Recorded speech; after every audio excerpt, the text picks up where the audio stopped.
مشرق وسطی میں ایران کی جنگی صورتحال کے ساتھ ایک اور سوال بھی سوشل میڈیا اور عوامی گفتگو میں تیزی سے سامنے آ رہا ہے۔ کچھ لوگ یہ پوچھ رہے ہیں کہ کیا ایران کی موجودہ صورتحال کا تعلق دجال کے ظہور کی کسی نشانی سے ہو سکتا ہے؟ یہ سوال اس لیے پیدا ہوا کیونکہ اسلامی روایات میں آخری زمانے کے واقعات کا ذکر ملتا ہے۔ ان روایات میں مشرق وسطی کے علاقے، بڑی جنگیں اور عالمی سطح کی بے چینی کا تذکرہ کیا جاتا ہے۔ جب بھی اس خطے میں کوئی بڑا تنازع شروع ہوتا ہے تو بعض لوگ اسے انہی روایات کے ساتھ جوڑنے کی کوشش کرتے ہیں۔ موجودہ حالات میں ایران اور اس کے مخالف ممالک کے درمیان کشیدگی بڑھ رہی ہے۔ میزائل حملوں کے الزامات، سمندری راستوں میں خطرات اور کشیدہ صورتحال، اسی وجہ سے کچھ حلقوں میں یہ تاثر پیدا ہو رہا ہے کہ شاید یہ واقعات کسی بڑی عالمی مرحلے کی طرف اشارہ کر رہے ہیں۔ لیکن یہاں ایک امپورٹنٹ بات سمجھنا ضروری ہے کہ اسلامی تعلیمات میں دجال کے ظہور کے بارے میں جو روایات موجود ہیں ان میں براہ راست ایران کی کسی موجودہ جنگ کو دجال کے ظہور کی قطعی نشانی قرار نہیں دیا گیا۔ اس کا مطلب یہ ہے کہ موجودہ سیاسی یا فوجی حالات کو سیدھا دجال کے ظہور سے جوڑ دینا درست تجزیہ نہیں سمجھا جا سکتا۔ اسی لیے اس موضوع کو سمجھنے کے لیے جذبات یا قیاس آرائیوں کی بجائے تاریخ، موجودہ حالات اور مستند اسلامی روایات،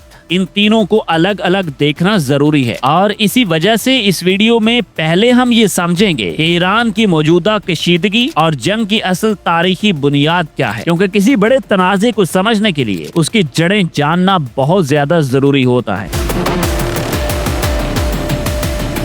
آپ سوچ گر چینل پر نئے ہیں تو اس کو سبسکرائب کر لیجیے گا، ویڈیو پسند آئے تو اس کو لائک بھی کیجیے گا۔ جناب، ایران اور اس کے مخالف ممالک کے درمیان کشیدگی اچانک پیدا نہیں ہوئی، اس کے پیچھے کئی دہائیوں کی سیاسی تاریخ موجود ہے۔ 20ویں صدی کے وسط تک ایران مشرق وسطی میں مغربی طاقتوں کے قریبی اتحادیوں میں شمار ہوتا تھا۔ اس دور میں ایران کی حکومت شاہ محمد رضا پہلوی کے ہاتھ میں تھی اور امریکہ کے ساتھ ان کے تعلقات مضبوط تھے۔ اس زمانے میں ایران خطے میں ایک اسٹریٹجک پارٹنر سمجھا جاتا تھا۔ مغربی ممالک ایران کو ایک ایسے ملک کے طور پر دیکھتے تھے جو سوویت یونین کے اثر کو روکنے میں مدد دے سکتا تھا۔ اسی وجہ سے ایران کو اقتصادی اور فوجی تعاون بھی حاصل رہا۔ لیکن جناب، یہ صورتحال زیادہ دیر تک قائم نہ رہ سکی۔ ایران کے اندر بڑھتی ہوئی سیاسی بے چینی، سماجی مسائل اور حکومتی پالیسیوں پر تنقید آہستہ آہستہ ایک بڑی سیاسی تبدیلی کی طرف بڑھنے لگی۔ یہی وہ پس منظر تھا جس نے آگے چل کر پورے خطے کی سیاست کو بدل دیا۔ اسی تبدیلی نے ایران اور مغربی دنیا کے تعلقات کو مکمل طور پر نئی سمت دے دی، جس کے اثرات آج تک نظر آ رہے ہیں۔ جناب، 1979 میں ایران میں ایک ایسا انقلاب آیا جس نے ملک کی سیاسی شناخت کو مکمل طور پر تبدیل کر کے رکھ دیا۔ اس انقلاب کے نتیجے میں شاہ جی کی حکومت ختم ہو گئی اور ایران میں ایک سیاسی نظام قائم ہوا جس کی قیادت آیت اللہ روح اللہ خمینی نے کی۔ اس تبدیلی کے بعد ایران کی خارجہ پالیسی بھی بدل گئی۔ امریکہ کے ساتھ قریبی تعلقات ختم ہو گئے اور دونوں ممالک کے درمیان شدید تناؤ پیدا ہو گیا۔ اسی دوران تہران میں امریکی سفارت خانے کا واقعہ پیش آیا جس میں کئی امریکی سفارتکاروں کو یرغمال بنایا گیا۔ اس واقعے نے ایران اور امریکہ کے تعلقات کو مزید خراب کر دیا۔ انقلاب کے بعد ایران نے خود کو خطے میں ایک خود مختار طاقت کے طور پر پیش کرنا شروع کیا۔ اس نئی پالیسی کا اثر صرف ایران تک محدود نہیں رہا بلکہ پورے مشرق وسطی کی سیاست پر پڑا۔ اس دور کے بعد سے ایران اور کئی مغربی ممالک کے درمیان بد اعتمادی بڑھ گئی اور یہی کشیدگی آنے والے برسوں میں مختلف تنازعات کی شکل میں سامنے آتی رہی۔ اچھا، 1979 کے انقلاب کے بعد ایران کے تعلقات صرف امریکہ سے ہی نہیں بلکہ اسرائیل سے بھی خراب ہو گئے۔ ایران نے اسرائیل کو خطے میں ایک بڑا سیاسی مسئلہ قرار دیا، جبکہ اسرائیل ایران کے بڑھتے ہوئے اثر کو اپنے لیے خطرہ سمجھنے لگا۔ وقت کے ساتھ ساتھ یہ کشیدگی صرف بیانات تک محدود نہیں رہی۔ مشرق وسطی کے مختلف تنازعات میں دونوں فریق ایک دوسرے کے مخالف گروہوں کی حمایت کرتے رہے۔ اس صورتحال نے خطے میں طاقت کے توازن کو مزید پیچیدہ بنا دیا۔ امریکہ بھی اسی تنازع میں ایک اہم کردار ادا کرتا رہا۔ مختلف اوقات میں اقتصادی پابندیاں، سفارتی دباؤ، سیاسی اقدامات اسی کشیدگی کا حصہ بنتے رہے۔ ایران کی جانب سے میزائل پروگرام اور دفاعی پالیسیوں کو بھی اسی تناظر میں دیکھا جاتا ہے۔ آج جو کشیدگی ایران اور اس کے مخالف ممالک کے درمیان نظر पर आ रही है। इसकी जड़ें इन्हीं तारीखी वाकयात से मिलती हैं। यही वजह है कि मौजूदा हालात को समझने के लिए इस पस मंजर को जानना जरूरी है। ईरान का न्यूक्लियर प्रोग्राम गुज़श्ता 2 दहाइयों से आलमी सियासत का एक अहम मौजू बना हुआ है। ईरान का मौक़िफ़ ये रहा है कि इसका जोहरी प्रोग्राम सिर्फ तवानाई और साइंसी तहकीक के लिए है, लेकिन कई मगरबी ममालिक को खदशा है कि ये प्रोग्राम मुस्तकबिल में जोहरी हथियार बनाने की सलाहियत भी पैदा कर सकता है। 2000 की दहाई के आगाज में जब ईरान के कुछ न्यूक्लियर तंसीबात के बारे में मालूमात सामने आई तो आलमी सतह पर तशवीश बढ़ गई। इसके बाद ईरान पर मुख्तलिफ इक्तसादी पाबंदियां लगाई गई। इन पाबंदियों का मकसद ईरान पर दबाव डालना था ताकि वो अपने न्यूक्लियर प्रोग्राम को महदूद करे। 2015 में एक अहम मुआहिदा भी हुआ जिसे joint comprehensive plan of action यानी JCPOA कहा जाता है। इस मुआहिदे के तहत ईरान ने अपने न्यूक्लियर प्रोग्राम पर कुछ पाबंदियां कबूल की, जबकि बदले में कुछ इक्तसादी पाबंदियां हटा दी। ताहम बाद में अमेरिका इस मुआहिदे से अलग हो गया, जिसके बाद सूरत हाल दोबारा कशीदा हो गई। हालिया बरसों में ईरान और उसके मुखालिफ ममालिक के दरमियान कशीदगी एक बार फिर बढ़ती हुई नजर आई। इसकी कई वजूहात बताई जाती हैं, जिनमें से न्यूक्लियर प्रोग्राम, इलाकाई असर रसूख और सिक्योरिटी खदशात शामिल हैं। कभी मिसाइल प्रोग्राम पर तनकीद सामने आती है तो कभी खलीज फारस में पेश आने वाले वाकयात खबरों का हिस्सा बन जाते हैं। इसी तरह बाज़ औक़ात ड्रोन हमले और समुद्री कशीदगी के इल्जामात भी सामने आते हैं। ये तमाम अवामल मिलकर एक ऐसी सूरत हाल पैदा कर देते हैं जहाँ सफारती बयानात के साथ साथ फौजी तैयारियों की खबरें भी सामने आने लगी हैं। इसी वजह से बाज़ तज्ज़ियाकार मौजूदा हालात मशरिक़ वस्ता के लिए एक हसास सूरत हाल करार देते हैं। जनाब अबनाए हरमज़ दुनिया के अहम तरीन समुद्री रास्तों में शुमार होती है। खलीज फारस से निकलने वाला तेल बड़ी मिकदार में इसी रास्ते से आलमी मंडियों तक पहुंचता है। इसी वजह से इस इलाके में पैदा होने वाली किसी भी कशीदगी के आलमी मईशत पर असरात पड़ सकते हैं। ईरान जुग्राफियाई तौर पर इस इम्पोर्टेंट रास्ते के करीब वाक़या है। यही वजह है कि जब भी ईरान और दीगर ममालिक के दरमियान तनाव बढ़ता है तो अबनाए हरमज़ का जिक्र भी आलमी खबरों में आ जाता है। माहिरीन के मुताबिक अगर इस समुद्री रास्ते में रुकावट पैदा हो जाए तो तेल की आलमी सप्लाई मुतासर हो सकती है और इसी वजह से दुनिया की बड़ी ताकतें इस इलाके की सूरत हाल पर मुसलसल नजर रखती। मौजूदा ईरान की कशीदगी सिर्फ इलाकाई सियासत तक महदूद नहीं रही। कुछ माहिरीन का कहना है कि ये एक बड़ी आलमी हिकमत अमली का हिस्सा भी बन सकती है, जहाँ मुख्तलिफ इलाकाई ताकतें अपने सियासी और इक्तसादी मफादात के लिए खित्ते में तनाज़ा बढ़ा रही हैं। ईरान की पोजीशन, न्यूक्लियर प्रोग्राम और खित्ते में इसके असर व रसूख को देखकर ये लगता है कि ये महज इत्तफाक या मुकामी झगड़ा नहीं, बल्कि इसमें आलमी सतह की ताकतें बराह रास्त शामिल हैं और हर एक ही अपने मकसद के लिए हिकमत अमली के तहत हरकत कर रहा है। इस्लामी तालीमात में आखिरी जमाने की जंगों का जिक्र मिलता है। इन रवायात में बताया गया है कि आखिरी जमाने में जमीन पर बेचैनी बढ़ जाएगी और बड़े बड़े तनाज़ात होंगे और लोग ऐसे हालात देखेंगे जो पहले नहीं देखे होंगे। ईरान की मौजूदा सूरत हाल और दज्जाल के ज़हूर को जोड़ना अवामी दिलचस्पी का मौजू तो है, लेकिन इसमें ज्यादातर क्यास आराइयां हैं। इस्लामी रवायात में दज्जाल के ज़हूर की अलामात बयान हुई हैं, लेकिन मेरे ख्याल से किसी भी मौजूदा जंग को बराह रास्त दज्जाल के ज़हूर से जोड़ना दुरुस्त नहीं है। ये बात वाज़ेह करनी जरूरी है कि मौजूदा सियासी और फौजी हालात जुग्राफियाई और इक्तसादी मकासद की बुनियाद पर हैं। इसलिए तारीखी और मजहबी हकायक को अलग रख कर ही मंतकी अंदाज में हालात का तज्जिया किया जा सकता है। आपका क्या कहना है? कमेंट सेक्शन में बताइएगा। अच्छा देखें, अगरचे ईरान और मुख्तलिफ ममालिक के दरमियान कशीदगी बढ़ रही है, लेकिन इसका मतलब ये नहीं है कि ये फौरन आलमी जंग में तब्दील हो जाएगी। आलमी ताकतें तनाज़ात को काबू में रखने की कोशिश कर रही हैं और मुज़ाकरात की कोशिश भी जारी है। अलबत्ता ये कहना भी गलत नहीं कि अगर हालात काबू से बाहर हो गए तो खित्ते की जंग आलमी सतह पर असर डाल सकती है। यही वजह है कि दुनिया की नजरें ईरान और मशरिक़ वस्ता की सूरत हाल पर जमी हुई है। तारीख बताती है कि ताकत और सियासत के खेल में सबसे ज्यादा नुकसान आम इंसानों का होता है। हमें ये समझना चाहिए कि सियासी तनाज़ात और फौजी कार्रवाइयाँ अक्सर इंसानी जिंदगी, मईशत और आलमी अमन पर असर डालती हैं। इसीलिए जरूरी है कि हम हालात को सिर्फ जज्बाती या क्यास आराई के तौर पर न देखें, बल्कि तारीखी, मंतकी और मुस्तनद मालूमात की बुनियाद पर तज्जिया करें। मैं आपके नजरिए का भी इंतजार करूंगा जो आपने मुझे कमेंट सेक्शन में बताना है।